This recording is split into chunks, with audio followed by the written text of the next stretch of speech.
जय गुरु जी, शुक्राना गुरु जी। ओम नमः शिवाय, शिव जी सदा सहाय। ओम नमः शिवाय, गुरु जी सदा सहाय। जय गुरु जी, शुक्राना गुरु जी।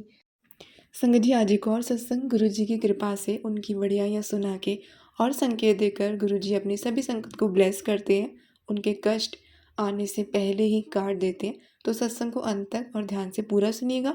आंटी जी ने जीमेल पर अपनी वॉइस में हमें सत्संग सेंड किया है। आइए सुनते हैं आंटी जी का सत्संग। जय गुरु जी।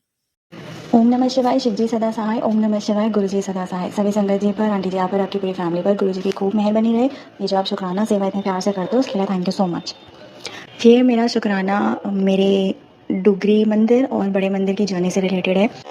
तो इस बार मैंने सोचा था कि मैं इसमें ना चाय वाली सेवा के लिए हाथ आगे उठाऊंगी कि मुझे करनी है। तो जो ले जाता है उन्होंने पूछा कि आप क्या करना चाहते हो, तो हमने कहा ऐसे ऐसे करना है। वो सारी डिटेल्स शेयर हो गई और मैं वहाँ पर फिर चाय वाला जितना सामान होता है वो ले गई और बनाने की ड्यूटी जिनकी होगी वो होगी। क्या होता है, जब हम अपने शहर के पास आ गए थे और इतना किलोमीटर दूर रह गया था, तो मेरे मन में बस एक ख्याल आया। तो मैंने कहा आपने सेवा कर दी, बात खत्म। वो गुरुजी ने देख ली, हो गया कि आपका मन था कुछ करने के लिए। अब क्या हुआ क्यों नहीं हुआ, तो आप ये देखो आपके साथ गुरुजी ने कितनी ब्लेसिंग्स दी। एक छोटी सी बात है ये चीज़। तो मन में फिर भी थोड़ा सा आया कि एक खुशी मिलती कि सबका ध्यान रखते या सबको अगर ऐसे चाय पीने का मन होता रहता है, लेकिन गुरुजी ने तो वो मौका ही नहीं दिया। सेवा करने का मौका भी नहीं मिला क्योंकि क्या कहते हैं, ज़रूरत ही नहीं पड़ी। इतने प्यार से हाथों हाथ सब लोग लेकर गए, वो अंकल से सारे सेवादार, इतना ध्यान रखा गया। पर मन में एक था ना कि खुद तो कुछ योगदान कर ही नहीं पाए कि सेवा करिए कह सके, ऐसा कुछ है ना। अपने आप को अच्छा लगता है कि गुरुजी के बच्चों के साथ गए और संगत के लिए कुछ किया वाला। तो ऐसे एक सेकंड के लिए ना, बस ये सेकंड्स के थॉट आते हैं जहाँ थोड़ा फील होता है। तो बस यही मन में मैं सोच रही थी। और जिन अंकल को मैंने वो सबमिट किया था सामान, तो ऐसा पता नहीं क्या हुआ, वो काफ़ी दूर वो लोग चाय पीने गए हुए थे। मुझे रास्ता पता नहीं था, फिर देर हो गई, फिर सभी के वापस ही आ रहे थे। तो मैंने सोचा छोड़ो अब क्या करना है, क्योंकि अब तो सब आ ही रहे हैं। तो उसी दौरान ये भी हो रहा था कि गुरुजी तो हाथों हाथ रखे हैं, ये सेवा करने को तो उन्होंने दिया ही नहीं, चलो फिर नेक्स्ट टाइम कभी कर लेंगे। तो ऐसे करते हुए वहाँ से अंकल आ रहे थे और वो अंकल जो हमको लेकर जाते हैं, तो उनके हाथ में चाय थी। 2-3 कप, उन्होंने 2 कप पकड़े हुए थे, एक दो और किसी ने पकड़े हुए थे कि जो लोग ने नहीं पिए उनके लिए ले चलते हैं। तो मुझे एक और अंकल ने थोड़ी सी चाय दी, उस कप में चाय पकड़ाई, कहते लो पियो तुम। और उसमें बहुत थोड़ी सी थी। मैं मतलब चाय का ही थॉट चल रहा था। मैं मतलब मुझे ना जैसे होता है कि जो अंकल लेकर जाते हैं कि कुछ ऐसा करूँ कि उनको भी ये रहे कि हमारी संगत में ना इतने सारे हैं कि सेवादारों की कभी कमी नहीं पड़ेगी। बैकअप टीम भी इतनी रेडी रहती है। तो अभी तो मैं नई हूँ तो इतना ज़्यादा नहीं कुछ कर सकती, तो मेरे को होता है बैकअप में ही कुछ कर लूँ, कुछ गुरु जी के ना कामों में कुछ साथ दे पाऊँ।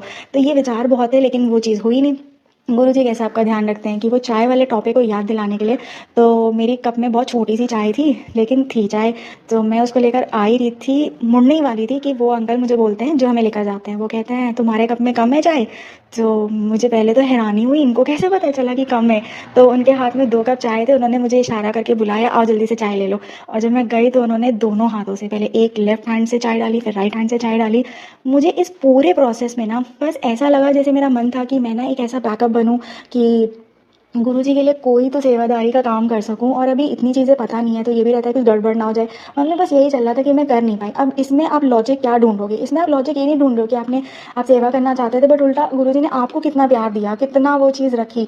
ये इसका लॉजिक सिर्फ एक चीज़ निकलती है कि आपके मन में वो चीज़ें चल रही थी, लेकिन आपने सेवा कर दी। अब वो सेवा यूज़ हुई नहीं हुई, आप किसी के लिए कुछ कर पाए कि नहीं कर पाए, आपकी इंटेंशन मैटर करती है। ये मुझे गुरुजी से पता लगा उस पूरे प्रोसेस में, बिकॉज सब लोग लौट आए थे, चलने वाले थे। अंत में ये हुआ और उन्हीं अंकल ने बोला जो हमको लेकर जाते हैं। मतलब मैं इतनी हैरान, ये मेरे को घर में आके जब मैं सोची थी गुरुजी के मैसेज आ रहे शुक्राना करो, मुझे इतने कहाँ आते होते हैं। धीरे धीरे मेरे इतने शुक्राना है जो मैं उस समय अगर नहीं रिकॉर्ड करती हूँ तो मैं भूल जाती हूँ। तो ऐसे आते हैं और ये चीज़ आज मुझे फिर शेयर करनी थी। शुक्राना मालिक का, जो आपके भाव देखे जाएंगे, आपकी इंटेंशन देखी जाएगी। आप नियम से कर रहे हो कि नहीं कर रहे हो वो मुझे लगता है मैटर नहीं करता है, बिकॉज गुरुजी ने मुझे यही दिखाया। मुझे ये हो रहा था मैं तो कुछ कर ही नहीं पाई। मैं चाहती थी कि जैसे थोड़ा बहुत चीज़ें जानने लगी हूँ संगत के साथ, कैसे उठते बैठते हैं, क्या रूल्स हैं, क्या प्रोसेस होता है। कि इंटेंशन प्योर है, आप कुछ करना चाहते थे फिर कर लेना। और अभी ये लो, मतलब आपने कदम तो उठाया कुछ अच्छा सोचने के लिए, पर अभी आपकी सेवा जैसे लेनी देनी थी वो हो गई। तो शुक्राना करते मालिक का। मन में जो भी थॉट्स होते हैं जिससे भी रिलेटेड, बेसिक से बेसिक होते हैं ना, आप गुरु जी से बात करो या मन में भी थॉट आता है तो गुरु जी सब समझ जाते हैं। शुक्राना मालिक का हम सबसे इतना प्यार करने के लिए। ओम नमः शिवाय शिवजी सदा सहाय। ओम नमः शिवाय गुरुजी सदा सहाय। सर्वत्र भला हो। जय जय गुरुजी। शुक्राना गुरुजी। अनंतम अनंतम शुक्राना गुरुजी महाशिव जी। संगत जी, आंटी जी ने अपने सत्संग को यही विराम दिया। शुक्राना आंटी जी, इतनी प्यारे सत्संग हम सभी संगत के साथ शेयर करने के लिए। आप सभी संगत जो अपना सत्संग गुरु जी के परिवार के साथ शेयर करना चाहते हैं, डिस्क्रिप्शन में आपको जीमेल आईडी मिल जाएगी, जहाँ आप अपना सत्संग लिखकर या अपनी वॉइस में हमारे साथ शेयर कर सकते हैं। आपका सत्संग ज़रूर शेयर किया जाएगा गुरु जी की इच्छा से। संगत जी, अब हम करेंगे अगली सत्संग की तैयारी गुरु जी के मंत्र जाप के साथ। ओम नमः शिवाय शिव जी सदा सहाय। ओम नमः शिवाय गुरु जी सदा सहाय। जय गुरु जी। शुक्राना गुरु जी।